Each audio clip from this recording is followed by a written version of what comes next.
મિત્રો નમસ્કાર, નરેશભાઈ જાદવ બોલું છું. ગામ કોબ, તાલુકો ઉના, જિલ્લો ગીર સોમનાથ. આપ સૌને મારા નમસ્કાર. આજે તાલુકા પંચાયત કોબ અને જિલ્લા પંચાયત કોબની વાત કરવાની છે અને તાકાતથી કરશું આજે, કારણ કે હવે નવી સરકાર આવી ગઈ છે. કોંગ્રેસ તાલુકામાં, કોંગ્રેસ જિલ્લામાં, કોંગ્રેસ.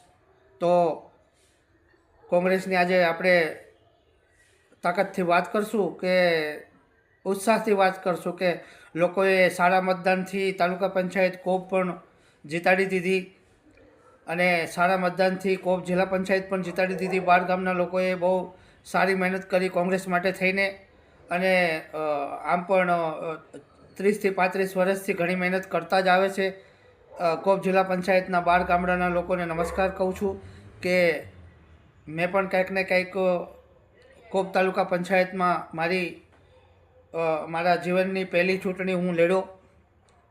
આપણે ચૂંટણીનો અનુભવ નહોતો. આમ આદમી પાર્ટીમાં 5 વર્ષથી 6 વર્ષથી કામ કરીએ છીએ એટલે અનુભવ થયો, અને આમ આદમી પાર્ટીએ મારા ઉપર વિશ્વાસ, ભરોસો અને એક મારા ઉપર સારો વિશ્વાસ મૂક્યો અને મને જિલ્લા પંચાયતની ટિકિટ પણ ફાળવણી કરી હતી.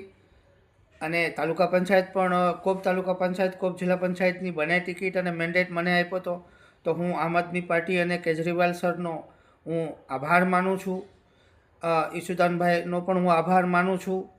હું આપણા ગોપાલભાઈનો પણ આભાર માનું છું કે પાર્ટીએ અમારી ઉપર અને હું એક નાના માણસની મારી ઉપર એક નાની એવી મને જે કાંઈ જવાબદારી મને નાના માણસને આપી હતી, મેં એને મારી રીતે અને ઈમાનદારીથી અને કેજરીવાલ સરના રસ્તાની ઉપર જે હું ચાલવા માગું છું, અને હું જે પાર્ટીની સાથે જોડાયેલો છું એ મને એવું, હું જ્યાંથી પણ જોડાયો છું ત્યારથી મને એવું ક્યારેય નથી થયું કે હું પાર્ટીમાંથી ક્યારેય પણ કોઈ પણ વિષયમાં મારી કંઈ મતભેદ હોય તો મારી ભૂલચૂક થતી તો માફ કરજો. હું કેજરીવાલ સરને સેલ્યુટ કરું છું કે કેજરીવાલ સર, અમે તમારા સૈનિકો છીએ, અને જે પણ અમે તાલુકા પંચાયત અને જિલ્લા પંચાયતમાં જે પણ અમે ગુજરાતની અંદર જે કંઈ પ્રદર્શન કરી અને જે કંઈ અમે ગોપાલભાઈ અને આપણા ઈશુદાનભાઈ ગઢવીના માર્ગદર્શનની ઉપર જે પણ અમે મહેનત કરી એ અમને મહેનતનું ફળ મળ્યું છે. જે લોકો અમને જાણતા નહોતા ત્યાં સુધી અમે પહોંચી ગયા.